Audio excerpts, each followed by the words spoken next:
بسم اللہ الرحمن الرحیم۔ السلام علیکم۔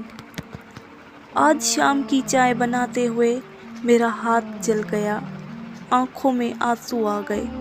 والد صاحب نے دیکھا تو ایک دم ہاتھ تھام لیا اور تڑپ گئے، پھر دوسرے ہاتھ سے چائے کی پیالی پرے کھسکائی اور فوراً کریم اٹھا لائے۔ اب مرہم بھی لگا رہے ہیں اور والدہ صاحبہ کی کلاس بھی۔ کیوں بھیجتی ہے آخر؟ اسے کچن میں 1000 بار کہا ہے کہ اسے کوئی کام نہ کرایا کرے۔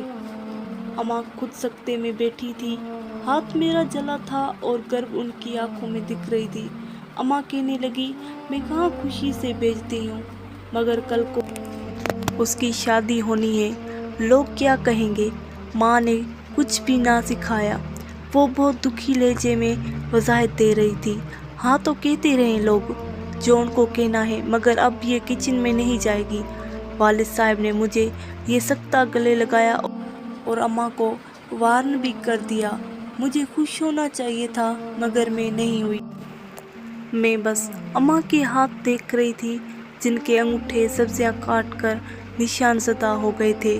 کتنی ہی بار ان کا ہاتھ جلا تھا، سیاہ داغ نما نشان موجود تھے، البتہ زخم منڈمل ہو چکے تھے۔ بلکہ ابھی ہفتہ پہلے چھری سے شہادت کی انگلی پر اتنا بڑا کٹ لگ گیا تھا، بہت خون بہا تھا، مگر انہوں نے پٹی بھی نہ باندھی کہ بس ٹھیک ہے، مگر کچھ بھی تو ٹھیک نہیں تھا۔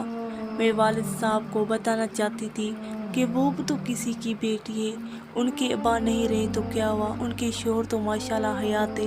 آپ اپنی بیٹی کی ذرا سی تکلیف پر تڑپ اٹھے ہیں، اور بیوی کا درد وہ کسے جا کر بتائے، وہ کون محسوس کرے گا؟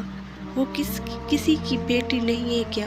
کاش دنیا کے تمام مرد جس طرح اپنی ماں، بہن اور بیٹی کے لیے احساس ہوتے، بالکل اسی طرح اپنی کے لیے بھی فکر مند ہو جائے تو کتنی ہی عورتیں حقیقتاً جی اٹھے گی۔